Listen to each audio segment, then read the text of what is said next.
Pessoal, como prometi para vocês, né, demorou um pouco demais do que eu imaginava, mas eu queria deixar bem legal, né, antes de colocar. Legal no sentido de embasado, né, ao mesmo tempo que é abrangente, mas entra nas minúcias de cada coisa, de cada ferramenta e, claro, de forma prática. Então, o que eu ia te pedir? Fica comigo até o final, porque tenho certeza que esse vídeo vai ser uma bênção. Tenho certeza disso. Então fica comigo até o final. É bastante coisa, mas eu prometo, né, ser bem sucinto e claro nas minhas palavras. Beleza? Então, da minha parte, esse é meu compromisso com você e da sua parte eu vou ser ouvir até o final. Então vamos lá. Então o tema de hoje vai ser o seguinte: me converti. E agora, o que eu faço? Então a primeira pergunta que a gente pode fazer com esse tema é exatamente essa, né? Agora que eu entreguei minha vida a Jesus, como viver a vida cristã? Né? Qual é a vontade de Deus para a minha vida? Essas perguntas, elas são bem pertinentes, dado que as escrituras dizem que a gente é nova criatura depois que a gente se converte. Então, 2 Coríntios 5,17 fala: assim que, se alguém está em Cristo, nova criatura é, as coisas velhas já passaram, eis que tudo se fez novo. Então, dado esse contexto, agora somos novas criaturas, somos novas criaturas, o que a gente deve fazer de forma prática, né? Como que eu vivo? Então, muita gente me pergunta isso, e isso não é simples, né? Olhando as escrituras, né, demora um pouco para a gente começar a entender quem Deus é, a sua essência. Então, por isso que é muito importante de ajuda, de um auxílio nesse começo da caminhada cristã. Então, fica muito difícil fazer sozinho, mas dá para fazer. Não é impossível, mas é muito bom, muito melhor se a gente tiver uma ajuda. Então, o objetivo desse vídeo é exatamente para isso, auxiliar. Lógico que tem a responsabilidade nossa, inclusive isso é um tema muito legal, que é até onde vai a responsabilidade de Deus e começa a nossa, ou vice-versa. Isso é muito bom. Inclusive tem muita gente que não gosta de falar sobre isso, né, que gera algumas discussões, mas é bom falar sobre essas coisas também, tá? Então, para responder essas perguntas, é necessário que a gente lembre de quais são as ferramentas principais, né, que devemos utilizar para nos acercar mais do propósito de Deus. E são elas, né? Não tem como fugir disso, né? O aprofundamento das escrituras, jejum e oração. Calma lá, não se assuste, tá? Porque muita gente, né, ouve falar de jejum, mas não aplica. Calma lá, jejum espiritual, tá? Não tem nada a ver com a parte física, tudo, para ficar bonitinho e tal. Esse é o jejum espiritual. Inclusive, eu desafio você depois eu vou falar sobre isso mais para frente, né? A ver observar essa diferença, né, na sua vida aí do jejum espiritual para o jejum com outros objetivos. Então, todas essas ferramentas devem fazer parte da nossa vida cristã e não há como servir a Deus na sua plenitude, na plenitude do seu propósito para a nossa vida, para cada um de nós, se essas ferramentas não fizerem parte da nossa vida. Porquanto o próprio Jesus, Filho de Deus, mesmo sendo ele, né, santo, utilizou todas essas ferramentas, todas essas, e de uma maneira bem didática, explica sobre elas, explicou sobre a oração, explicou sobre o jejum, né, em outras partes da Bíblia fala muito claro, né, e claro, ele era um conhecedor nato da palavra de Deus, né, não tem como negar isso, né. Então, vemos nele como melhor utilizá-las e vamos explicar uma a uma para que haja entendimento. Então a parte prática, né, desse vídeo. Então vamos começar pelo aprofundamento das escrituras, que eu amo, adoro, né? Então vou começar por aqui. Aqui vamos dividir entre leitura e estudo, tá? Justamente porque há diferentes tipos de abordagem ao consumir textos bíblicos. Muitos irmãos dividem esse aprofundamento bíblico em 3 partes, tá? Portanto, para tornar didático, eu também vou fazer aqui, tá? Eles dividem aqui, geralmente a gente divide dessa forma, devocional. Isso é um estilo de aprofundamento das escrituras. Nada mais é do que um tempo de qualidade diário com Deus. Assim como ele nos ensinou a oração do Pai Nosso como modelo, devemos buscá-lo diariamente, também lendo a sua palavra. É uma mistura de oração, leitura e meditação. Então a gente divide, né, costuma se dividir em 3 partes. Lembrando que isso aqui não é a seguir a risca, tá? Verifique com o Pai do céu você mesmo, né? E de acordo com a sua caminhada, sua maturidade na vida espiritual, na sua maturidade na vida cristã, você vai, né, fazendo seus ajustes. Mas é um modelo, né, para começar. Então, consiste assim: 5 minutos de oração, a gente ora, né, para assim estar alinhado com a vontade do Pai, né, assim como a oração do Pai Nosso nos explica. Leitura bíblica de 5 minutos, pega uma parte lá, eu aconselho fortemente que haja um prosseguimento, não simplesmente abra a Bíblia num lugar, né, mas tem um prosseguimento, por exemplo, vê uma carta paulina, vê uma parte do Novo Testamento ou do Velho Testamento, mas de uma forma corrente, né? Não assim, simplesmente eu vejo aqui, depois abro ali. É muito importante que a gente entenda isso, tá? De novo, não é essa é uma recomendação minha, tá? Então, essa leitura bíblica de 5 minutos e aí fechar com meditação nessa parte lida de 5 minutos também, tá? Então, a meditação nas escrituras também é bíblica, né? A gente vê isso nas escrituras. A gente tem que meditar de dia e de noite na palavra do Senhor. Então, esse primeiro, né, que a gente chama de devocional, ele serve para isso e está dividido nessas 3 partes super importantes, tá? De novo eu falo que não é uma regra, é como eu falei, né? Vocês vão adaptando segundo a vontade do Pai do céu, né?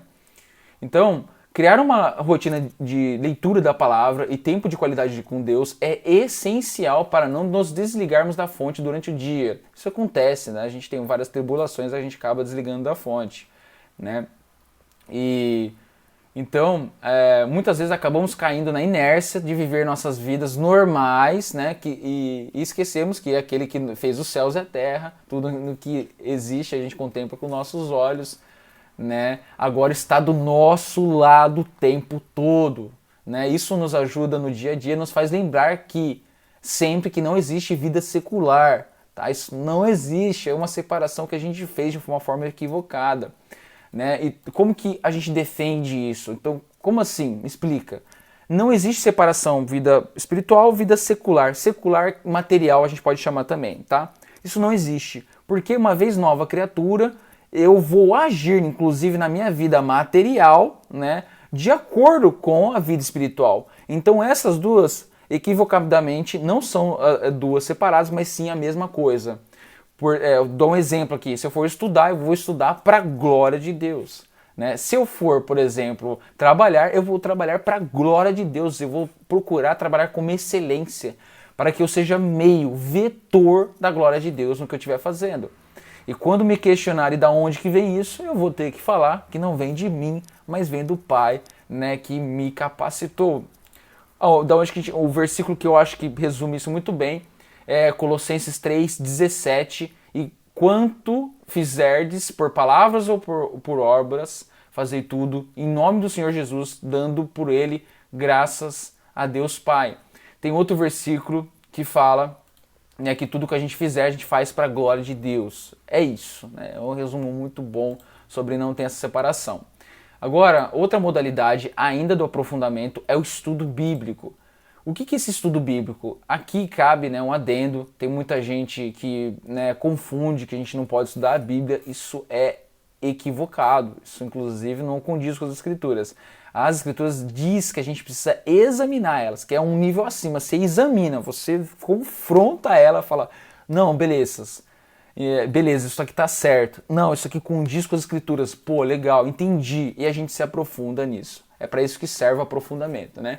Nessa modalidade, é exercitar o que Jesus nos disse sobre examinar as Escrituras de forma minuciosa para entender como Deus é, como Ele age, o que espera de nós.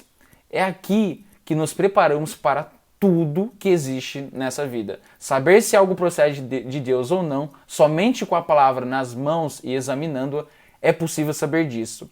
Então, o nosso filtro, né, como a gente vê a nossa vida, sempre vai passar pelo crivo da palavra de Deus. E tem que fazer isso, para ver se eu estou munido, né? Tem coisas, por exemplo, Deus não vai chamar um profeta para nos revelar, porque está escrito, né? A não ser que foi alguma coisa muito grave, né? E Deus, alguém estiver intercedendo também, Deus permitindo isso, vai ser exortado, você pode ter certeza que sim, principalmente quando a gente está alinhado com a sua vontade, e a gente vai chegar lá nesse vídeo, tá? E aí, os versículos, né, que não deixam mentir isso que a gente acabou de ver, examinar as Escrituras, porque vós cuidar ter nelas a vida eterna, e são elas que de mim testificam. João 5,39.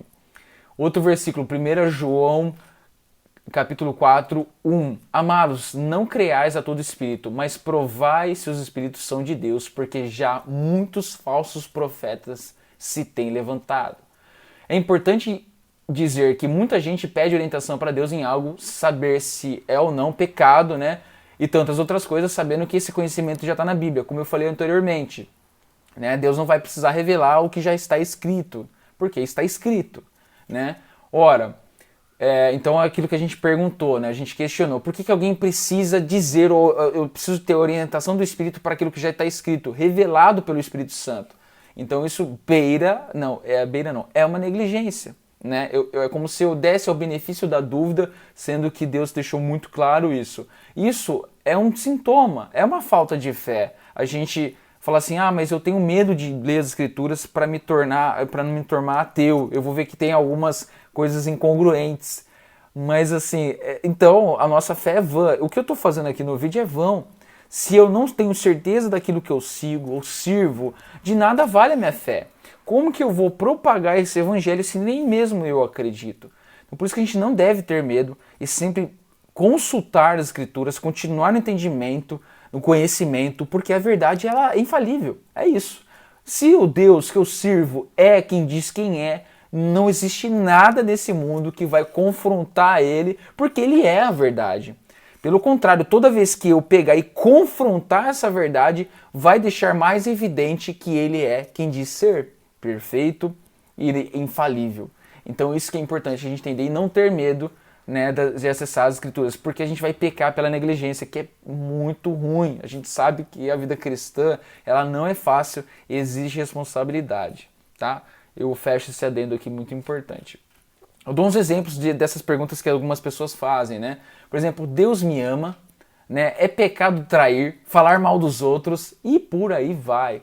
E sendo que Deus deixa isso muito bem claro, explicado nas suas Escrituras. Então, minha orientação é que se procure na sua própria denominação um tipo de escola dominical, grupo de estudos ou aprofundamento bíblico.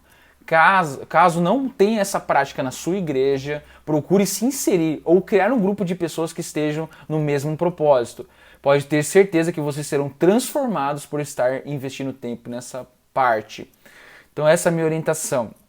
Que você procure aí a sua denominação e se não tiver na sua denominação, procura criar um grupo para isso. Deixando claro que o objetivo é se aprofundar nas Escrituras, tá? Então, para que tudo isso? De forma racional, devemos compreender as verdades bíblicas e aplicá-las no nosso dia a dia, aplicá-las no nosso dia a dia. Sem praticar isso, vamos ser surpreendidos pelas diversidades da vida e podemos acabar desfalecendo na fé. E agora, né, segue os versículos que evidenciam isso que a gente acabou de ver.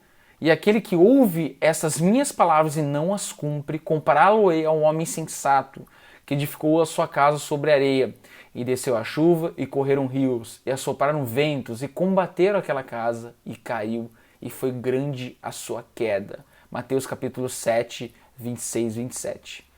Então, para a gente ter esse entendimento e não ser pego de surpresa pelas adversidades da vida, nós precisamos estar preparados.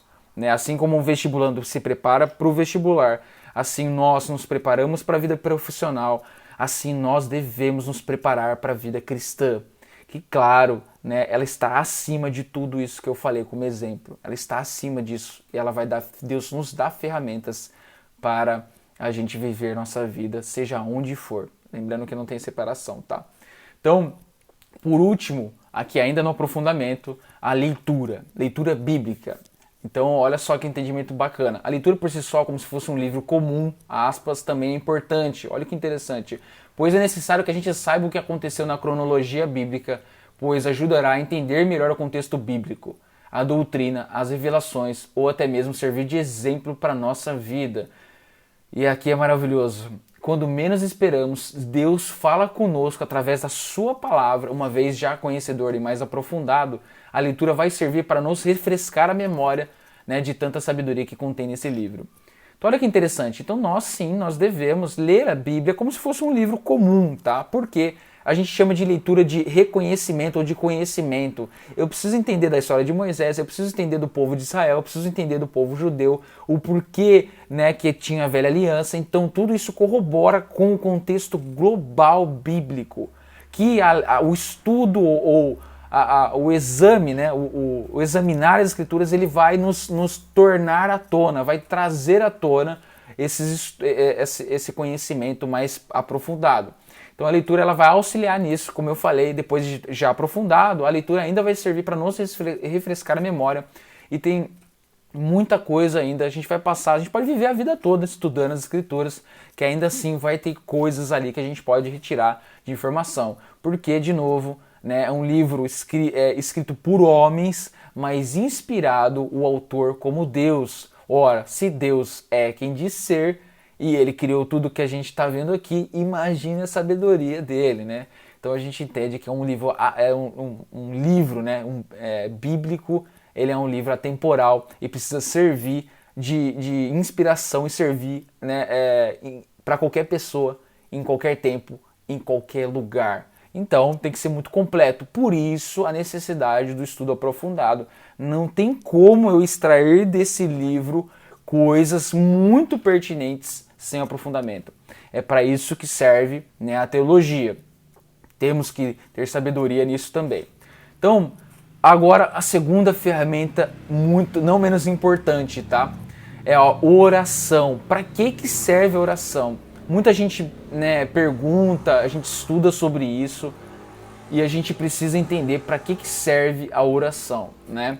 Então Jesus, ele deu um modelo de oração ali na oração do Pai Nosso, e muita coisa a gente tira de lá e também do contexto global, todas as partes que falam sobre oração.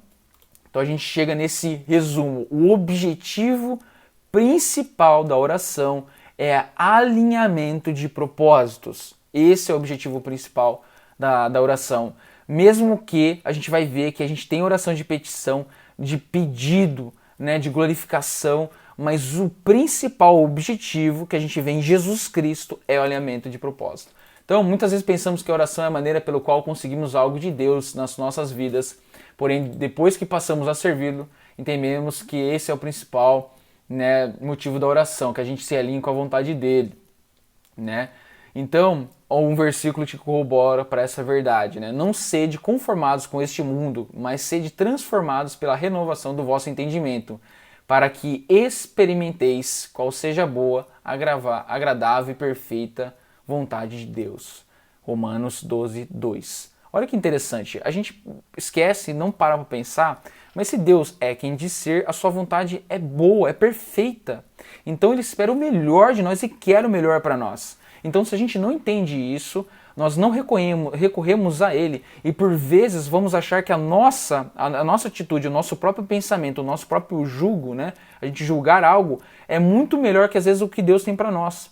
E às vezes a gente acha, mas servir a Deus é uma vida de você represar muitas coisas. Pelo contrário, Deus nos chama para nos libertar do pecado.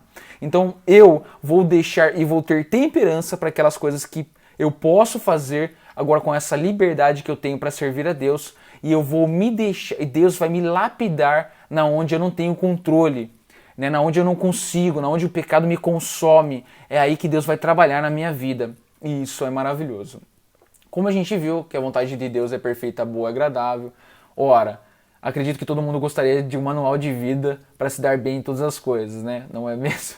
Então, quando a gente se alinha com a vontade do Pai, até as provas nós entendemos que estamos passando por causa do seu propósito. Ainda que a gente não entenda e não enxergue que a gente possa descansar nisso, a gente tem que continuar entendendo e buscando de Deus, e Ele é o especialista em transformação. Por isso que quando nós orarmos, devemos pedir ao Pai como a oração de Jesus. Pai do céu. Esse aqui é um exemplo meu, tá? Pai do céu, eu gostaria muito disso, porém, eu sei que você sabe de todas as coisas. Me ajude a entender a sua vontade e o que é melhor para a minha vida. Então isso é muito importante mesmo, gente. Essa é uma das principais, se não a principal função da oração. Quando entendemos de fato que Deus é um ser benigno, verdadeiramente bom, onisciente, onipotente, como a gente viu, né? Se de fato não recebemos ainda algo que tanto pedimos, é porque ou a gente ainda não tem maturidade para receber, ou aquilo não é da sua vontade. Porque se fosse bom para a gente, Ele já teria nos dado. Porque Ele é bom, está pronto para nos atender. Agora, E a gente pode ver isso lá em Jesus. Ele estava pronto para ajudar as pessoas. Ele estava lá. Ele até perguntava, chega até a ser cômico quando a gente percebe isso. Vê por exemplo, um leproso. Ele pergunta: o que queres que te faça? Né? É como se ele tivesse. É cômico, né? Zoando. O cara vem lá, leproso, doente, ele pergunta: o que queres que te faça? Então ele quer provocar nas pessoas, né? Eu quero ficar são. Então ele está pronto para nos atender, né? A menos que isso esteja dentro do seu propósito de nos cuidar, de nos educar, como a gente, né, tanto entende esse processo de amadurecimento nas escrituras, né, do Deus Pai. Então, olha só que interessante. Então, o que a gente tem? Se a gente não recebeu, tem algum porquê, né?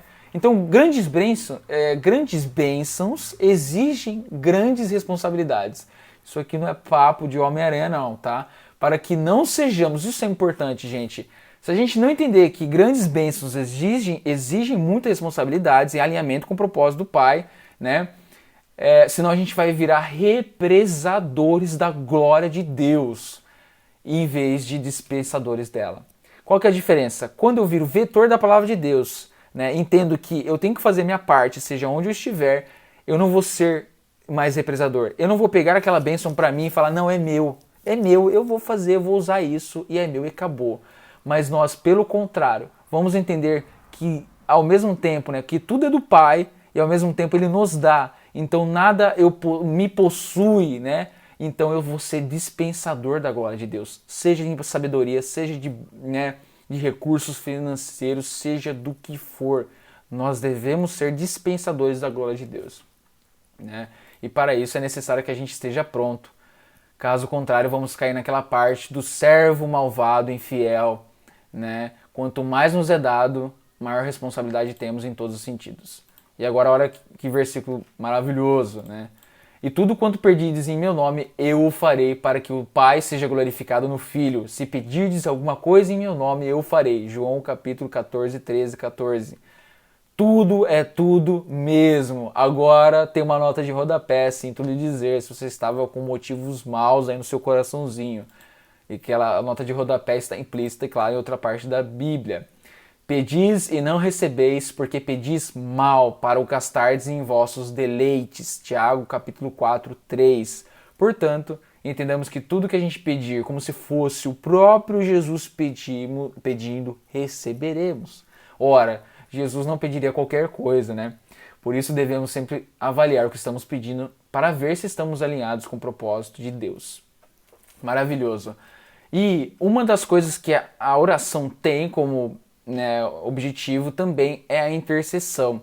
Eu não tenho como abarcar todas as coisas aqui, mas eu deixei como se fosse um resuminho para a gente se inserir nesse contexto também. Vemos, segundo as Escrituras, que Jesus nos dá autoridade através do seu sacrifício. Por isso podemos e devemos interceder por algo que esteja acontecendo na nossa vida e no mundo, para a glória de Deus. Por isso é tão importante que sempre estejamos alinhados com o propósito do Pai, né? Porque quando a gente está intercedendo, isso é muito importante, requisitando nossa autoridade em Cristo, nossa intercessão deve ser boa e agradável. Então nós não podemos, por exemplo, pedir algo que não seja da vontade de Deus, né? Não faz sentido. Uma porque não vai ser dado, e outra, isso é muito grave para um servo de Deus, porque a gente não está alinhado com o seu propósito. Por exemplo, né? Eu pedi, por exemplo, para ficar com alguém que está casado, né? Eu vou, por exemplo, pai, eu queria essa mulher para ser minha esposa e ela está casada, né? Não faz sentido, né? Não faz sentido nenhum, por isso que eu tenho que estar alinhado, né? Um exemplo disso, né, para quem não conhece, Abraão intercedeu por Sodoma e Gomorra, porém não foi o suficiente por causa de tanta pecaminosidade que havia ali. Se fosse possível uma restauração, novamente entendemos, a vontade de Deus é perfeita, boa, agradável. Por isso, é importante intercedermos por nossas causas, né? Por doentes, pela nação, pelas autoridades, crendo que, através da autoridade de Cristo, não minha oração forte, esse misticismo, né? A autoridade está em Cristo e Ele nos dá essa autoridade, né? Empresta, né, essa autoridade, comunica essa autoridade. Então receberemos a resposta se for da vontade de Pai, seja o que for. Isso é muito bom, né? Ajuda a gente a melhorar a nossa caminhada e também requisitar nossa autoridade que há em Cristo Jesus, né? Então, para outra coisa que serve na oração, agradecimento e perdão. Porque, né, quando a gente reconhece que tudo é de Deus, né, a gente não merece nada nessa vida, o que a gente tem que fazer é agradecer. Pai, poxa, eu não mereço nada, eu sou um pecador e mesmo assim tu me tens dado todas as coisas, né? Então fica inevitável que a gente não seja constrangido por essa glória. Não tem como, né? Não tem como. Quanto mais eu conheço dele, mais ele me constrange, né? Por isso que nós adoramos aquele único ser digno de adoração. Como eu falei, né? Quando a gente conhece mais dele, mais a gente vai ver que a gente é falho e pecador, né? E por isso pedimos perdão diariamente, pois erramos diariamente, né? Ser filho não é para se tornar um fardo. Então a gente servir a Deus não é para se tornar um fardo. Porém, permitir que o Espírito Santo nos guie em todas as coisas. Quando a gente entende que tudo que há de bom em nós é dele e não nosso, né? A gente entende que a vontade dele, né, ele é uma fonte de bondade. Nossa vida muda. Vira uma chave na nossa vida. Então nós, inclusive, tomamos cuidado para não sermos soberbos, porque a gente entende que tudo que há de bom em nós é dele. Não tem como a gente ser soberbo quando a gente sabe que nós somos falhos, pecadores, errantes e tudo que há de bom. Quando eu faço uma coisa boa é ele. Né? Eu estou ligado com a fonte, que é o Pai do céu. Então, eu deixo aqui uma tarefa para você, tá? Então, para lermos e meditarmos na parte que fala sobre a oração, para entendermos tudo que foi discutido. Então, agora com esse entendimento, você vai lá, abre na parte que fala sobre oração, eu já vou falar o capítulo, e para ver se você entende o que está escrito ali. Mesmo um pouco, está bem sucinto, dá para entender muita coisa do que foi falado aqui. Tá lá em Mateus, capítulo 6, versículo do 6 ao 13. Leia lá, tarefa, beleza? Eu vou cobrar você aí. Fechou? Então, agora a terceira e ferramenta, e não menos importante, né? Jejum. Nossa, eu conheço muita gente que não sabe o que é isso, não faz e não sabe, né, o porquê é tão bom. Então, eu já abro um parênteses aqui para dizer, né, como funciona, né, qual que é o propósito. O jejum nada mais é do que o voto ou um propósito específico para com Deus. Então, tem muita gente que já faz voto. Então é como se fosse um voto. Não é a mesma coisa que voto, mas porque um voto pode ser outra coisa, né? Então não, por isso que não é a mesma coisa, mas tem a ver com isso. É um propósito que se afirma com o Pai do céu. Então, infelizmente, a gente tem que quebrar isso, né? Quebrar na raiz, cortar pela raiz aquela ideia equivocada de sacrifício ou penitência para ser ouvido por Deus. E isso não é bíblico, tá? Pois Deus preza pela obediência e amor, entendendo que o propósito do jejum é análogo ao da oração, onde deixamos que o Espírito Santo tome conta de nós e a sua vontade se manifeste. Versículo sobre o sacrifício, né? Porém, Samuel disse: tem porventura o Senhor tanto prazer em holocaustos e sacrifícios, como em que se obedeça à palavra do Senhor? Eis que o obedecer é melhor do que o sacrificar, e o atender melhor é do que a gordura de carneiros, que é o sacrifício, né? Então, 1 Samuel 15, 22 fala isso, mostrando quem Deus é, a sua essência, que o que eu faço, a funcionalidade do jejum consiste em justamente tirar da nossa carne o que é essencial para a nossa vida, para a nossa sobrevivência, que é o alimento, é o básico, a coisa básica para nós, né? Inclusive tem jejum, né, sem água, que é mais básico ainda, né? Sem água a gente morre, eu acho que em 10 dias, né? Até menos, né? Sei lá. Mas sem alimento a gente consegue durar ali um mês, dependendo da sua condição física, né? Então, para você ver que a gente tira algo de essencial da nossa sobrevivência para que a gente se alinhe, né, com a vontade do Pai. Então, ao olhar, quando a gente fica nesse estado, a gente está mais suscetível, nossa alma quieta e dá lugar ao Espírito Santo e nos deixamos ser guiados por Ele. E essa é a função primordial da prática de jejum. Diminuirmos os anseios da carne e separarmos um tempo com comunhão com o Pai.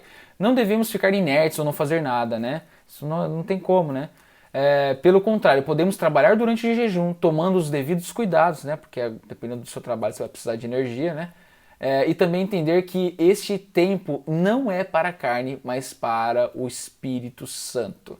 Jejuar sem orar sem meditar nas coisas do alto, fazermos outra coisa para saciar nosso desejo essencial, como um seriado ou uma prática de lazer, ou sem estar em comunhão com o Pai, com o Pai do céu, é apenas passar fome. Pesado, né? Então é isso, né? Então se a gente achar que eu fazendo penitência, me sacrificando, eu vou mudar quem Deus é, eu não entendi nada das Escrituras. Deus não muda quem Ele é, mas nós mudamos a nós mesmos quando praticamos jejum. E nós se alinhamos com a fonte da verdade, da bondade, da sabedoria, que é o Deus Pai. Então, parte prática. Né? Antes de começarmos a jejuar, precisamos entrar em comunhão com o Pai e alinhar como será feito. Por incrível que pareça, é isso mesmo. Quando nós nos posicionamos em relação ao reino, o Pai responde a gente. Então a gente tem que acordar com o Pai do céu. Tempo, limites, né, em relação a somente água, o jejum total, né, que é sem alimentos, mas com água. Somente na água ou jejum total, que é sem água. Tomar remédios, chupar uma bala por causa do mau hálito, entre outras coisas que você pode falar daí, as suas situações específicas, né, com o Pai do céu. E o alvo desse jejum, a causa desse jejum, pode ser, inclusive não tem problema, alguma orientação específica. Pai, eu preciso saber qual emprego que eu escolho. Pai, eu preciso de ajuda, né, porque estou com uma aflição muito grande, eu preciso me alinhar mais contigo para passar esse tempo, esse deserto, assim como oração. Como Jesus, né, se preparou na tentação antes, né? Ele se preparou com o jejum no deserto, né? Então precisamos lembrar-nos como o jejum é utilizado na Bíblia. Assim como foi a preparação para a tentação no deserto de Jesus, como eu falei, também é dito que isso é importante, mas essa espécie só sai pela oração e pelo jejum. Mateus capítulo 17, 21. Ou seja, não que haja poder algum em nós mesmos, isso é importante falar, né? Eu tô com a benção, né? Sou eu que tô com a benção, né? Não sou o vetor. Isso não é verdade. Mas para algumas causas precisamos requisitar e sabermos a nossa autoridade em Cristo para permitirmos que a glória de Deus se manifeste. Então nós tornamos vetor justamente quando nós reconhecermos que não há mérito nenhum em nosso, mas vem de Deus. Não que ele precise de nós para fazer a sua vontade, isso é importante entender, mas ele decidiu nos usar para a sua glória. Isso é maravilhoso. Tarefa, né? Assim como eu sou um professor, eu tenho que mandar tarefa para vocês, não tem como vocês fugirem disso, sinto muito. Então é isso. Eu falei de jejum, então experimente começar. Faça isso, nem que se for 2 horas, 3 horas, veja quanto tempo você consegue aguentar. Faça uma aliança, né, com o Pai do céu e você vai ver o resultado, é simplesmente isso, né? Eu tenho que te falar das coisas boas, tem a parte material também, que alguns já conhecem, mas faça de forma espiritual para ver o que vai acontecer na sua vida. Olha que maravilha, né? Experimenta. Essa semana ainda separe um tempo para jejuar. Lembre-se que, assim como voto ou propósito, comece prometendo algo que você consiga cumprir, importante. A pior coisa é descumprir algo que você prometeu. Caso acontecer, pode acontecer, já aconteceu comigo, acontece todo mundo, pecador, né? A gente é pecador. Quebrar o combinado, peça perdão e tente novamente com algo mais plausível, porém nunca desiste ou pare no processo. Então é importante, assim, é interessante que às vezes Deus nos mune, conforme a gente se alinha com a vontade dele, né? A vontade de Deus. Tem vezes que ele vai levantar a gente para jejuar porque a gente está muito na inércia, né? Tô vivendo minha vida ali e tal. E ele vai nos levantar, filho, vai lá e jejua, porque você vai precisar. É tipo isso. E ele nos orienta de uma forma extraordinária. Então, alguns resumos e considerações. Meus irmãos, Deus chama a todos ao nível de relacionamento para que possamos agir como meios da glória dele se manifestar. Novamente eu ressalto, ele não precisa de nada disso, mas decidiu fazer isso por causa da sua perfeita vontade. O mais importante é que a gente nunca parar de se aprofundar biblicamente, viver uma vida de prática do evangelho e também ter acesso ao conhecimento. Precisamos ser ávidos por conhecimento, como a gente viu, justamente para que Deus possa nos usar aonde quer que nós estejamos, né? Toda área de atuação, o conhecimento exige que a gente se dedique por vezes até mais que 5 anos, né, de forma aplicada, como a gente viu, né? Então, dependendo da área, para a gente evoluir, e o conhecimento é contínuo, né? Dependendo da área, o conhecimento ainda é contínuo e nunca vai parar. Por que em relação às coisas de Deus deveria ser diferente, né? Então é um questionamento bom. Ora, Deus sabe que nós somos racionais. Por isso, sem conhecimento da sua... por isso, né, precisamos ter conhecimento da sua palavra. Até que a gente chegue num nível que a gente pense, é impossível que não haja Deus. A ciência está aí para nos auxiliar, não devemos temê-la, pois a verdade no final é sempre revelada.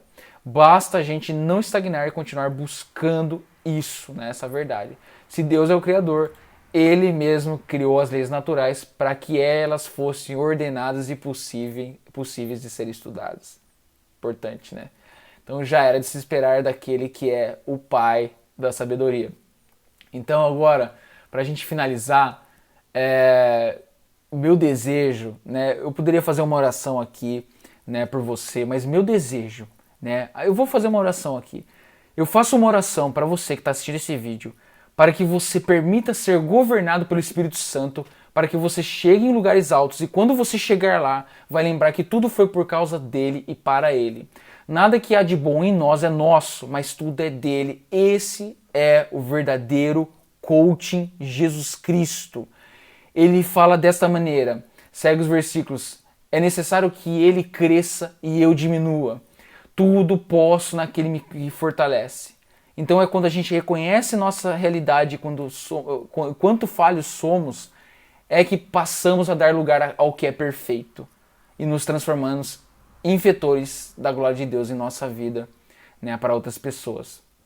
Então, essa é a minha oração, que vocês se tornem ousados para falar da glória de Deus, é que vocês se permitam ser aprofundados nisso e deixar que Deus una e guie vocês em tudo que vocês fizerem. Então é isso, gente. Fiquem na paz. Chegamos aí quase em 37 minutos. Deus abençoe a vida de vocês. É isso.